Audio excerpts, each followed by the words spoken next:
മഴ തോരും മുമ്പേടെ വരാനുള്ളൊരു പുതിയ എപ്പിസോഡ് റിവ്യൂയിലേക്ക് എല്ലാവർക്കും സ്വാഗതം. അങ്ങനെ ബാലചന്ദ്രൻ്റെ കാറ് മറിഞ്ഞു പോകുന്നത് വരെ അലീന കണ്ണ് നിറഞ്ഞിങ്ങനെ നോക്കണ്. തൻ്റെ അച്ഛൻ, തൻ്റെ പ്രിയപ്പെട്ട ആൾ, തന്നെ ഏറ്റവും കൂടുതൽ വെറുക്കേണ്ട വ്യക്തിനാണ് കടന്നു പോകുന്നത്. തൻ്റെ ജീവിതത്തിലെ എല്ലാമായൊരു മനുഷ്യൻ ഇപ്പോൾ നിൽക്കുന്നത് തൻ്റെ സ്വന്തം അച്ഛനാണ്. പക്ഷേ എനിക്ക് ഇവിടെ ഒരു പ്രസക്തിയുമില്ല, ഈ അച്ഛന് ഇവിടെ ഒരു പ്രസക്തിയുമില്ല എന്ന് അലീനയ്ക്ക് മനസ്സിലാവണം.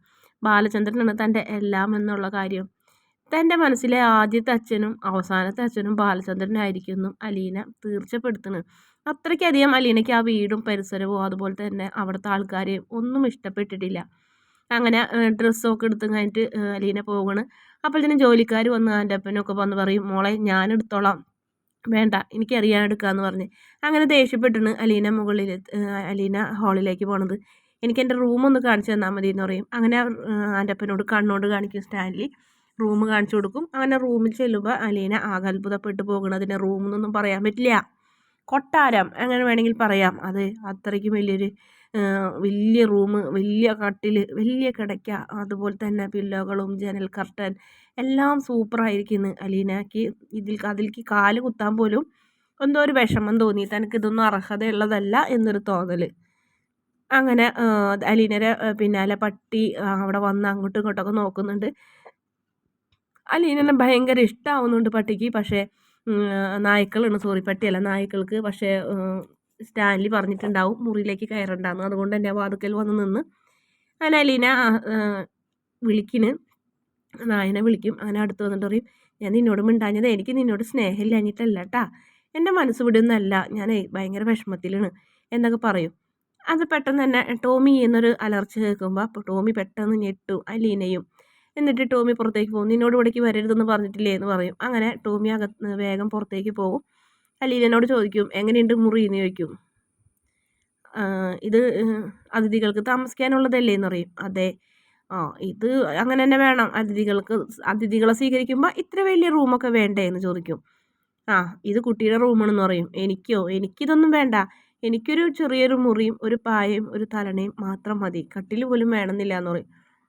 ഇതാണ് കുട്ടിയുടെ റൂം, ഇവിടെ ഏറ്റവും ചെറിയ റൂം ഇതാണ്, ഇതിൽ താമസിച്ചാൽ മതി എന്ന് പറയും.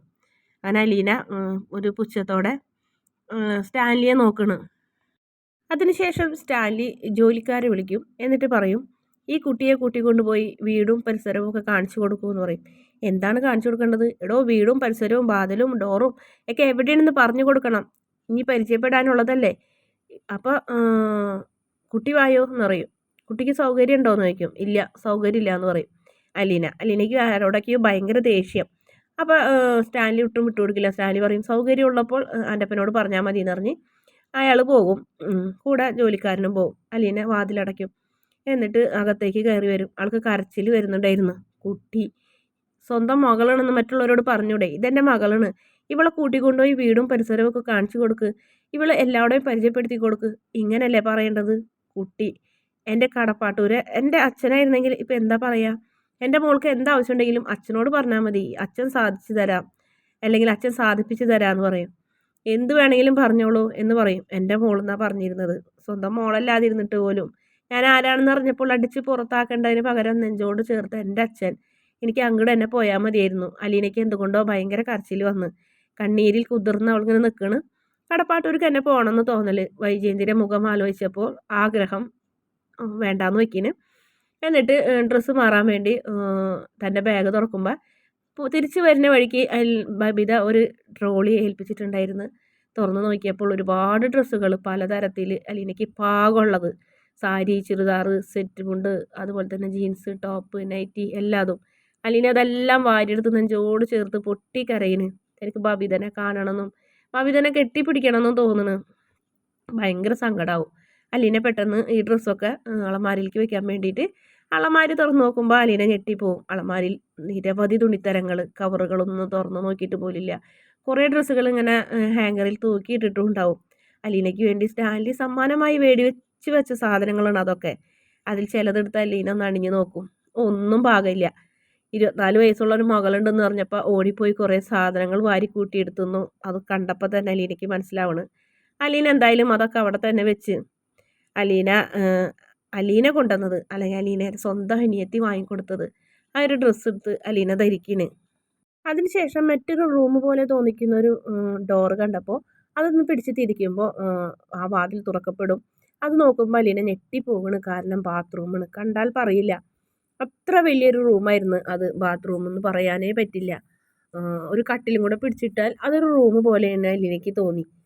കണ്ണാട, അലമാരി അങ്ങനെ കണ്ണാടി, അലമാരി, സോപ്പൊക്കെ വെക്കാനും അതുപോലെ തന്നെ ഷവറും മറ്റുള്ള കാര്യങ്ങളും ടൈൽസ് ഗ്രാനൈറ്റൊക്കെ വിരിച്ച ഒരു ഭയങ്കര ഒരു റൂം തന്നെ ആയിട്ട് തോന്നും. അലീന വേഗം അത് അടയ്ക്കും. എന്നിട്ട് ജനൽ തുറക്കും. ജനൽ തുറക്കുമ്പോൾ കാർ ഷെഡ്, അതായത് പുറത്തെ വരാന്തയിൽ കാണുന്നത് ജോലിക്കാർ നിന്ന് സംസാരിക്കുന്നുണ്ട്. വിഷയം തന്നെക്കുറിച്ച് തന്നെ ആവുന്നു അലീനയ്ക്ക് മനസ്സിലായി. എന്തായാലും അത് തന്നെയായിരുന്നു. അവർ തമ്മിൽ അങ്ങോട്ടും ഇങ്ങോട്ടും സംസാരിക്കുന്നത്. ഇതാരാണ് ഈ പെൺകുട്ടി? എത്ര ആലോചിച്ചിട്ടും പിടി കിട്ടുന്നില്ലല്ലോ. എന്തോ ആരെങ്കിലും ബന്ധുക്കളായിരിക്കുമോ? എന്തായാലും ആ പെൺകുട്ടിക്ക് മുതലാളിയായിട്ട് ഒരു കണക്ഷൻ ഇല്ലാത്ത പോലെ. മുതലാളി പറയണതൊന്നുമല്ല അവർ കേൾക്കണത്. പെട്ടി എടുക്കണ്ടെന്ന് പറഞ്ഞപ്പോൾ പെട്ടി എടുക്കണ്. എന്തോ ഒരു ദേഷ്യം പോലെ.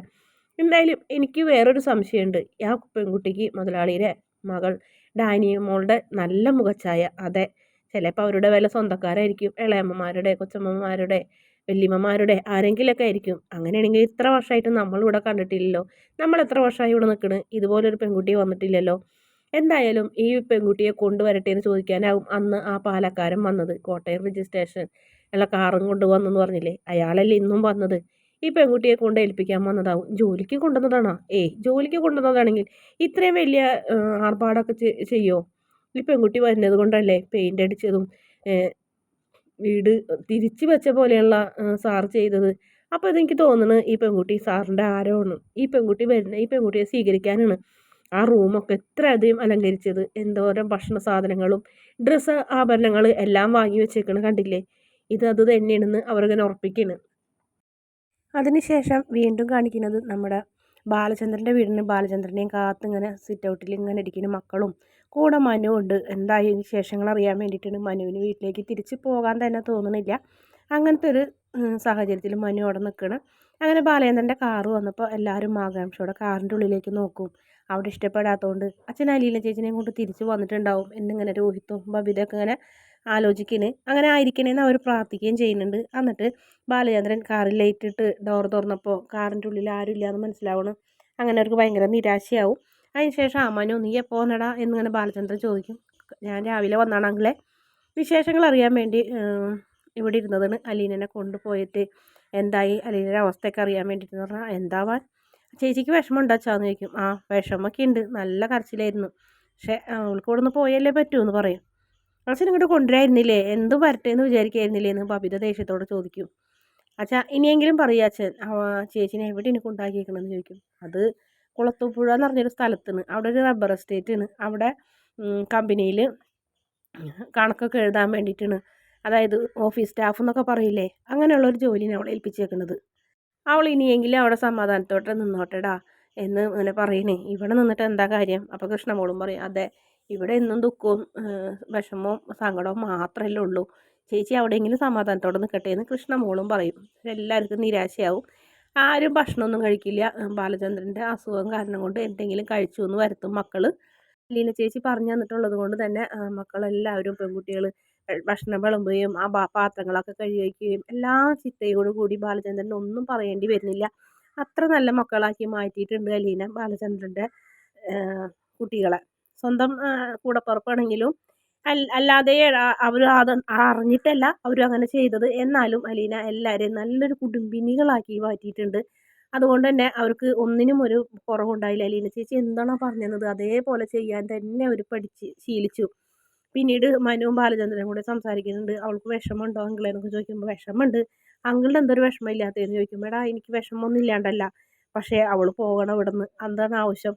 എനിക്ക് ഇനി കുറച്ച് കാര്യങ്ങളും കൂടി ഇവിടെ ഈ വീട്ടിൽ ചെയ്യാനുണ്ടടാന്ന് പറയും. പിന്നെ അവൾ സ്വസ്ഥതയോടെ നിൽക്കട്ടെ, അവൾ പോയേക്കണത് വേറെ എവിടേക്കല്ലല്ലോ, അവളുടെ അച്ഛൻ്റെ അടുത്തേക്കല്ലേ, അവൾ അവിടെ നിൽക്കട്ടെ എന്നിങ്ങനെ പറയുന്നു. അച്ഛൻ്റെ സ്നേഹം കുറച്ച് നാളുകൾ അനുഭവിക്കട്ടെ. അമ്മയുടെ സ്നേഹമല്ല അവൾക്ക് കിട്ടാത്തതുള്ളൂ. അച്ഛനെന്തായാലും സത്യം അറിഞ്ഞിട്ടുണ്ടല്ലോ, അവൾക്കും അറിയാം, അവർ ജീവിക്കട്ടെ എന്നിങ്ങനെ പറയുന്നു. മനു ആകെ നിരാശയോടെ പോകുന്നു. എടാ നമ്മളവിടെ കൊണ്ടാക്കി വെച്ചിട്ട് നമ്മളവളെ പൂർണ്ണമായിട്ട് ഉപേക്ഷിച്ചിട്ടില്ല. അവൾക്ക് എന്തൊരു പ്രശ്നം വന്നാൽ നമ്മളുണ്ട് അവിടെ എന്ന് പറയും. നമ്മൾ അവളെ ഇങ്ങോട്ട് തിരിച്ചു കൊണ്ടുവരും. അവൾക്ക് അങ്ങനെ ഒരു വിഷമം ഉണ്ടെങ്കിൽ അവൾ എന്നെ വിളിക്കുമെന്ന് പറയുന്നു. ഇതേസമയം തന്നെ അലീനനെ കാണിക്കുന്നത്. അലീനയ്ക്ക് ഭക്ഷണവും വേണ്ട, വെള്ളവും വേണ്ട, ഉറക്കവും ഇല്ല. എങ്ങനെയെങ്കിലും ബാലചന്ദ്രൻ്റെ വീട്ടിലേക്ക് തിരിച്ചു വരാൻ ഇങ്ങനെ ആഗ്രഹിക്കുന്നു. എനിക്ക് എൻ്റെ കൂടപ്പിറപ്പുകളുടെയും അച്ഛൻ്റെയും കൂടെ കഴിഞ്ഞാൽ മതിയെന്ന് ഇങ്ങനെ ആലോചിക്കുന്നു അലീന. അതിനേക്കാൾ സ്റ്റാലിനേക്കാൾ എത്രയോ ഭേദമാണ് തൻ്റെ അച്ഛൻ.